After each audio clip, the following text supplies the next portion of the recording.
In the fall of 2008, the world came dangerously close to financial collapse. Major banks froze overnight. Credit markets stopped moving.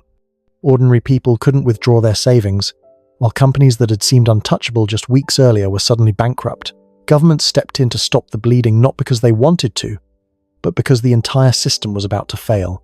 Trillions were injected into markets to restore confidence. Interest rates were cut to zero. Central banks created money at a scale never seen before. And within a few years, headlines declared victory. The crisis, they said, was behind us.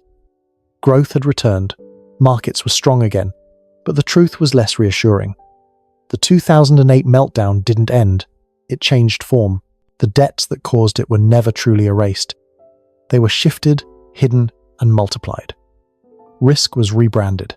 Instead of mortgage-backed securities, new instruments emerged: government debt, corporate leverage, and the digital financial markets that most people barely understand.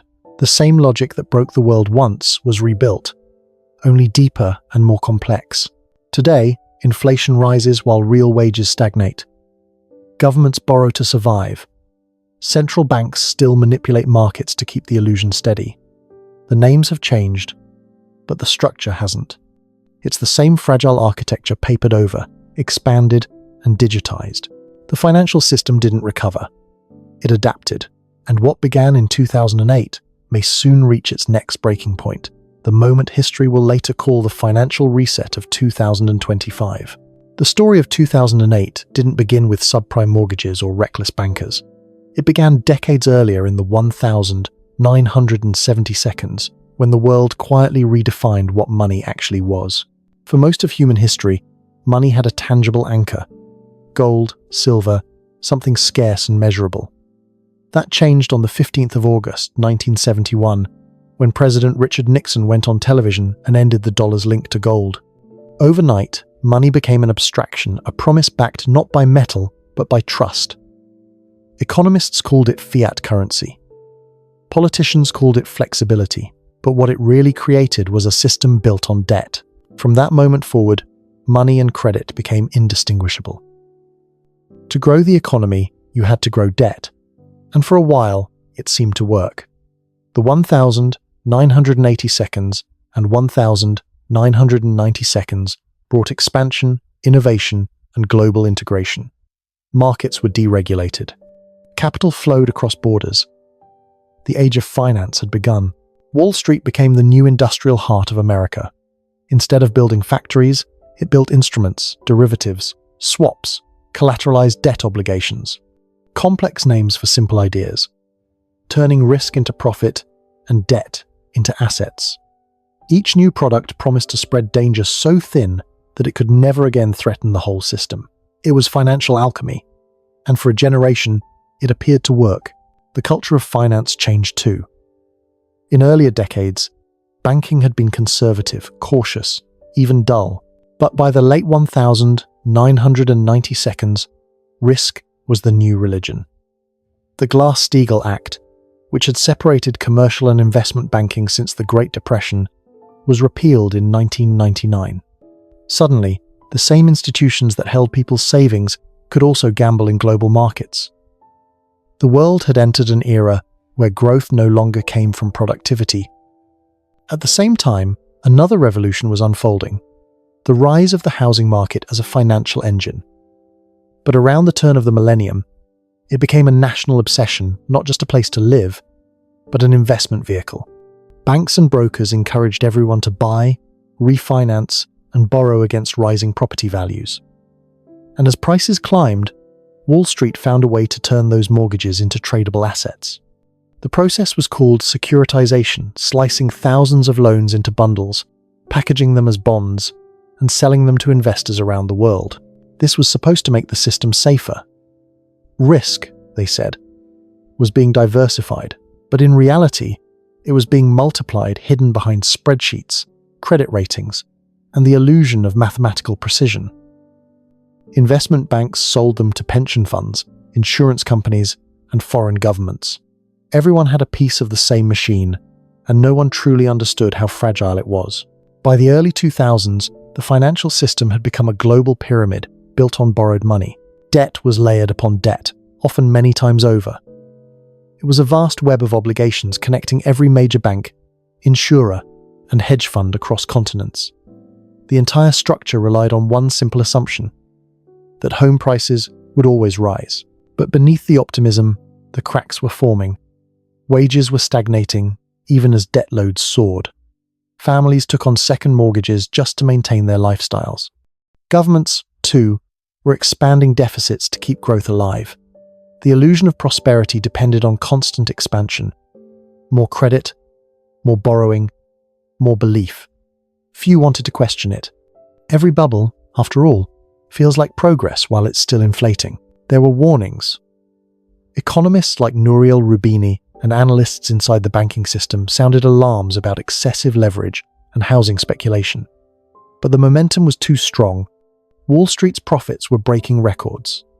Politicians pointed to rising home ownership as proof that the economy was healthy. Regulators were lulled into complacency. As long as asset prices kept climbing, everyone was winning on paper. By 2006, the system was at its peak. Mortgage lenders offered loans to anyone who could sign a form.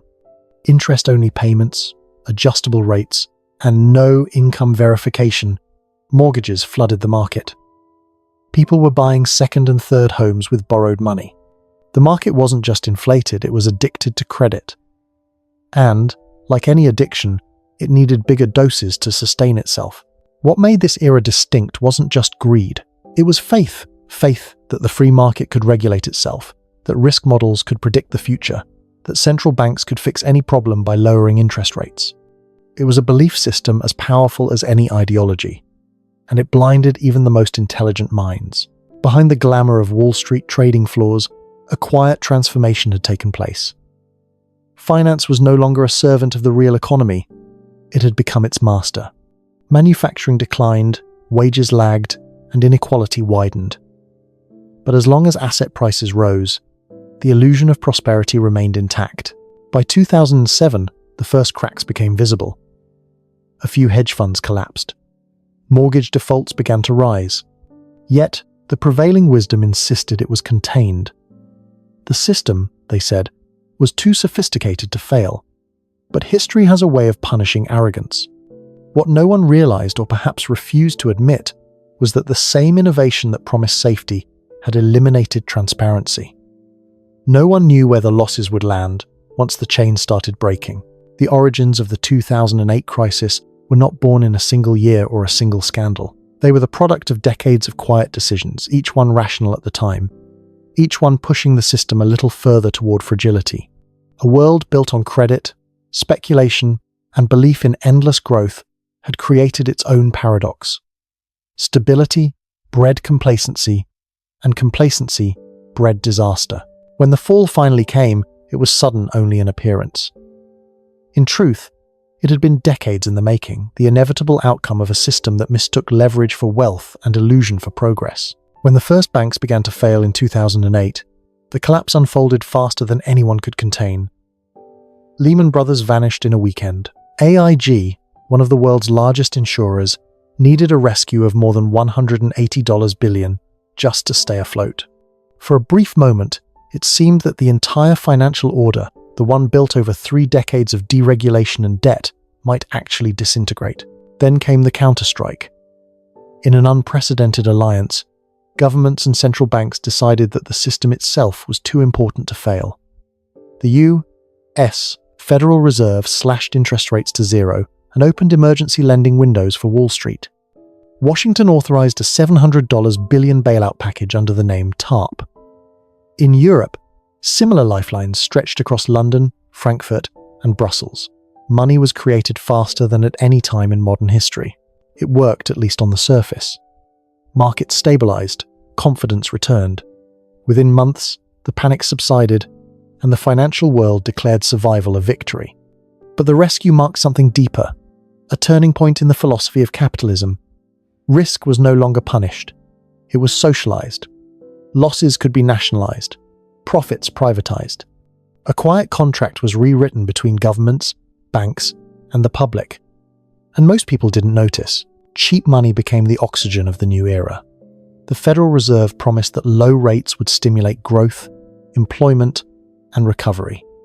What it really stimulated was leverage. Investors borrowed at nearly zero cost and poured funds into stocks, bonds, and real estate. Asset prices soared. Inequality widened. The system that had nearly destroyed itself was now addicted to central bank support. This was the birth of the post-crisis boom. But it was built on extraordinary distortion. The Dow Jones doubled within 4 years. Tech giants rose from garages to global monopolies. Yet beneath the optimism, wages stagnated and household debt crept higher again. Governments, too, adapted to the new reality. Instead of balancing budgets, they borrowed more freely than ever. Why not? Interest rates were near zero. Debt seemed painless. Fiscal restraint looked old-fashioned. The United States added trillions to its national debt. Europe launched its own experiments in quantitative easing. Japan continued a policy that had already spanned decades. For the first time in history, money creation was treated not as an emergency tool but as normal governance. Meanwhile, a new breed of institution emerged, too big to fail, too complex to understand, and too powerful to regulate. The largest banks consolidated, absorbing weaker rivals. Hedge funds expanded into global empires. Central banks became the market's ultimate backstop. Even the language changed. Liquidity injections, market interventions, euphemisms for the same principle. The system would never again be allowed to collapse on its own. Technology accelerated the transformation. Algorithms replaced traders. Data replaced intuition. Risk models became more intricate than ever, the same mathematical faith that had failed before, now recoded in faster machines. High-frequency trading turned milliseconds into fortunes. Cryptocurrencies appeared on the fringe, promising decentralization, while speculators used them for the same old pursuit, leverage and gain. The culture of finance, far from humbled, grew bolder. Bonuses returned. Stock buybacks reached record levels. Banks that had once apologized for their excesses began reporting record profits again. The lessons of 2008 were reduced to slogans about resilience and reform, while the underlying incentives remained untouched. Money flowed freely because everyone believed the central banks would always intervene if things went wrong. And they did, repeatedly. The European debt crisis in 2011, the Chinese market tremors in 2015, the pandemic crash of 2020 each, shock reaffirmed the same pattern. Central banks printed more, cut rates further, and pushed the system higher. Every rescue made the next one harder to unwind. By the early 2022s, the global financial order was larger, more leveraged, and more dependent on monetary life support than ever before. This wasn't recovery. It was transformation from capitalism into creditism.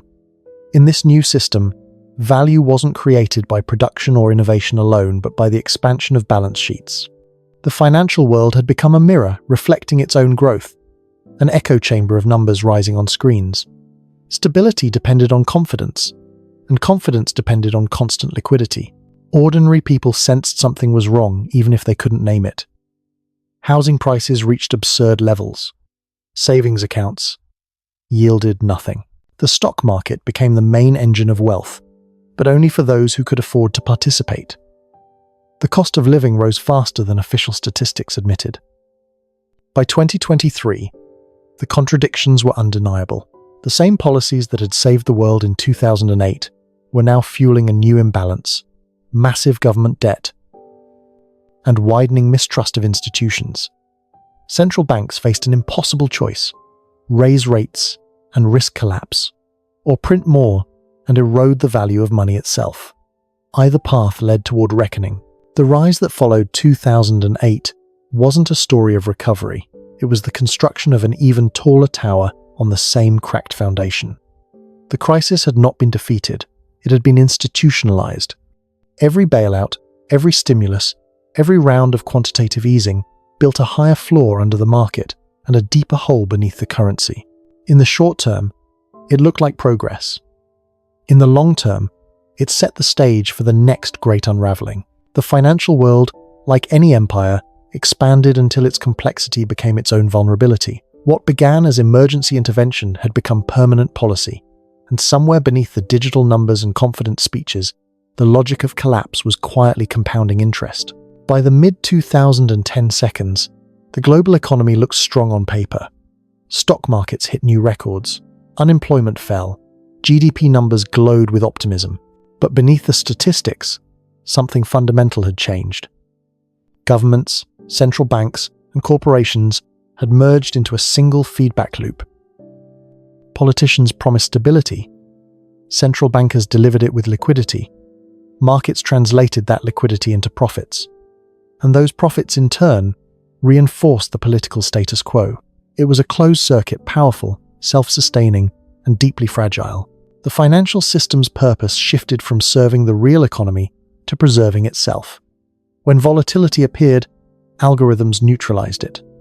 When markets wavered, central banks intervened. The result was an economy that looked calm but had lost its natural balance, like a patient kept alive by constant medication. Corruption in this new world wasn't always criminal. It was structural.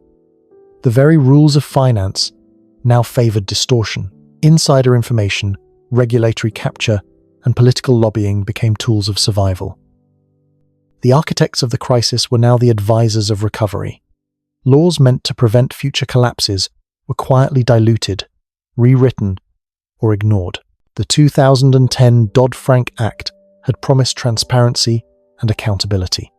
Within a decade, much of it was eroded under pressure from financial lobbyists. Derivatives, trading the very practice that fueled 2008, returned in even larger volume, hidden in dark pools of private exchanges. The credit rating agencies that had once rubber-stamped toxic debt were still operating, still profitable, still trusted. A deeper corruption took hold, moral rather than legal. The belief that manipulation was justified if it preserved stability. The same central banks that condemned speculation in public were inflating asset bubbles in private through quantitative easing. They knew the consequences but feared the alternative. A deflationary collapse that could wipe out governments themselves. By 2018, the phrase market confidence had replaced economic fundamentals. It was no longer about productivity, manufacturing, or savings. It was about perception, whether investors believed the story. Entire economies were managed like stage performances, controlled lighting, rehearsed messaging, and hidden machinery behind the curtain. This illusion had winners and losers. The winners were those closest to the source of money creation, the banks, corporations, and asset managers who could borrow cheaply and invest early. The losers were ordinary citizens watching their savings lose value, their rent rise, and their opportunities shrink. Wealth didn't just concentrate, it calcified. A generation that had come of age after 2008 learned a hard lesson. The system rewarded ownership, not labor. Meanwhile, a new front opened the geopolitical dimension of finance. Nations began using money itself as a weapon. Sanctions, currency manipulation, and control of digital payments became tools of power. The United States leveraged the dollar's dominance to enforce its will abroad, freezing assets and cutting rivals off from global banking networks. China and Russia responded by building alternatives, cross-border payment systems, gold reserves, and later, digital currencies designed to bypass Western control. Finance had become a new kind of warfare, silent, technical, and constant. Every nation understood that whoever controlled the flow of money controlled the future. Inside the markets, technology amplified the moral decay. Artificial intelligence and algorithmic trading removed human judgment from risk decisions. Machines didn't understand ethics. They understood patterns. If manipulation worked, they repeated it. If deception paid, they optimized it. The human conscience, the last check on excess, was being automated out of existence. By the time the pandemic struck in 2020, the stage was set. Lockdowns froze economies overnight. Markets should have crashed and stayed down for years. Instead, they roared back within weeks, propelled by trillions in stimulus. Governments sent checks directly to households. Central banks printed money without restraint, and the financial markets celebrated as if crisis itself had become bullish. But every intervention came at a cost. The more money that was created, the less meaning it held. Inflation returned, first quietly, then unmistakably. Prices rose across every essential food, housing, energy, while wages lagged behind. Yet even as the cost of living soared, asset markets remained detached from reality, soaring higher than ever. For the first time, people began to question not just the fairness of the system, but its legitimacy. How could billionaires multiply their wealth while entire economies were on life support? The old narratives of free markets and trickle-down growth no longer convinced anyone. A quiet anger began to build. It wasn't the rage of protest alone, it was disillusionment, a realization that the line between capitalism and state control had vanished, and that both sides of power had fused into something unaccountable. Corruption had evolved beyond crime. It had become consensus. The world accepted manipulation as necessity, a permanent feature of survival, but systems that depend on illusion eventually face reality. And by the early 2022s, reality was catching up. Inflation was accelerating. Trust was eroding. And central banks, the same institutions that had promised control, were losing it. The global order that had risen from the ashes of 2008 was no longer stable. It was just too big to question. And history has never been kind to systems that grow too big to fail. By the early 2022s, the illusion of control began to fade. Inflation surged beyond forecasts. Supply chains buckled. Governments blamed pandemics, wars, and weather. But the truth was simpler. The bill for 15 years of artificial stability had finally arrived. The world had spent more than a decade printing growth instead of earning it. Every crisis was met with another bailout, another stimulus, another promise that this time it would be different. But there are limits to how long confidence can outrun consequence. The debt wasn't just financial anymore. It was structural, social, and moral. Central banks faced an impossible dilemma. To fight inflation, they had to raise interest rates.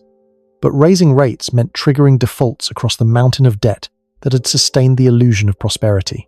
Governments, corporations, households, all were leveraged to historic extremes. As rates climbed, the strain showed. Bond markets trembled. Banks began to report liquidity issues, a sanitized term for insolvency. Emerging economies saw their currencies collapse. Wealth that had once existed only in digital ledgers began to vanish in real time. By 2024, the unthinkable had become routine. Financial institutions failed and were quietly absorbed. Stock markets swung violently between euphoria and panic. The same algorithms that once stabilized the system now amplified every tremor. A few policymakers whispered what most already knew. The system wasn't being managed anymore, it was being improvised. The old playbook print, cut, rescue, no longer worked. Each intervention solved today's panic by sowing the seeds of tomorrow's. Inflation receded, but only because economies slowed. Growth stalled while debt kept expanding.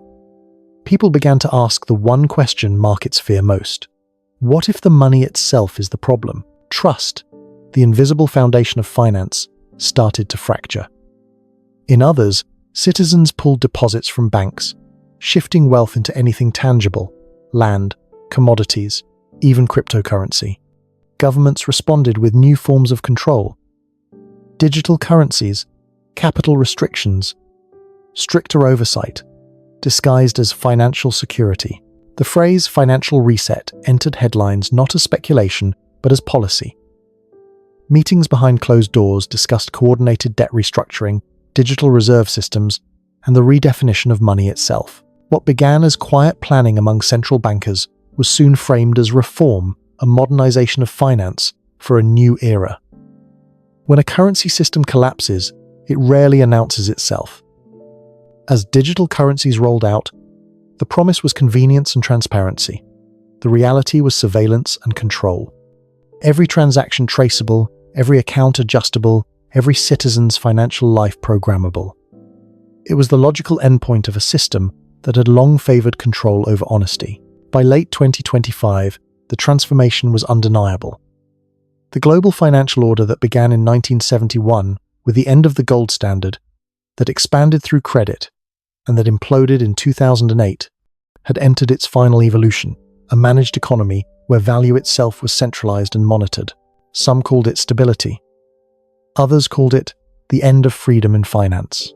The collapse wasn't a single moment, it was a phase change. The markets didn't explode, They melted into a new form, one that preserved the architecture of power while erasing the illusion of independence. Money no longer flowed freely.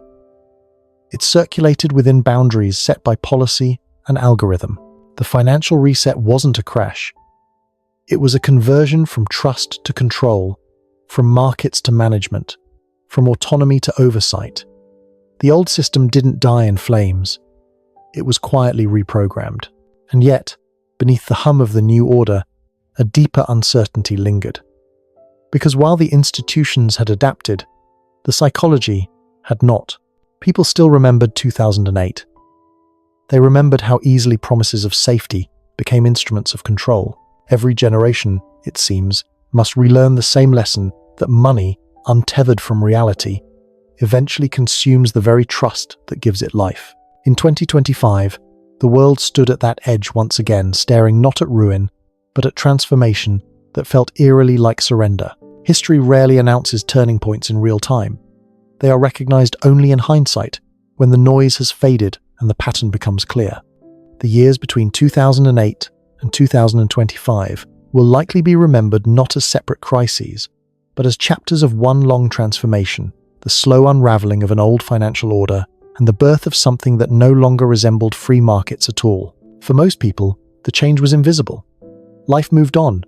Jobs returned, screens glowed, credit flowed. But beneath the surface, the very nature of money had been rewritten. What had once been a measure of value became a tool of policy. The promise of capitalism that risk and reward belonged to those who earned it was quietly replaced by a managed equilibrium where losses were socialized and compliance was rewarded. The legacy of the 2008 crisis is not a story of collapse.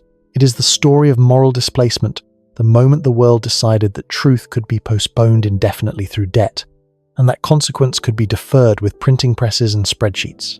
It worked, until it didn't. By 2025, global finance had achieved the one thing it always feared: stability without trust. Markets no longer crashed because they no longer functioned independently. Volatility was suppressed, not cured. Growth was engineered, not earned. Every indicator of progress could be produced by policy, and yet, the human sense of security continued to erode. People worked harder, but owned less. They earned money that lost meaning as fast as it was created. The deeper cost was philosophical. A society that no longer believes in the integrity of its currency eventually questions the integrity of everything else, its leaders, its laws, even its own future. The financial reset of 2025 wasn't just about economics. It was about belief. Looking back, the pattern was always visible. The gold standard ended in 1971, severing money from reality. The deregulation wave of the 1,980 seconds and 1,990 seconds turned finance into an industry of self-reference. The 2008 collapse exposed the fragility of that illusion, and instead of rebuilding on truth, the world doubled down on fiction. Every rescue made the system more dependent. Every intervention made it weaker. The outcome was inevitable: a world where the line between government, banking, and technology dissolved into a single network of control. And yet, history doesn't end in control. The financial reset of 2025 may one day be remembered as both: ending an era where debt masqueraded as growth, and beginning a search for something real to anchor value, again, not necessarily gold or metal, but principle, because every civilization, no matter how advanced, rests on trust, not in currency, but in fairness. In the idea that what you give and what you receive hold equal weight. When that balance is broken, even the most complex system eventually implodes from within. The legacy of this age will not be measured in market charts or GDP figures. It will be measured in confidence, how much faith remains in the institutions that govern money, and how much remains in ourselves. The generation that inherits this system will face a choice: to accept managed stability, or to rebuild honesty. In value, if history teaches anything, it is that illusion can be sustained for decades, but not forever. Truth, in economics, as in life, collects interest. And when that debt finally comes due, societies rediscover what money was always meant to be: not a symbol of power, but a reflection of trust. Every empire of finance begins in innovation and ends in manipulation. The true collapse isn't when the markets fall, it's when people stop believing the numbers still mean something. Thank you for watching this video. Click here to watch another video that might interest you.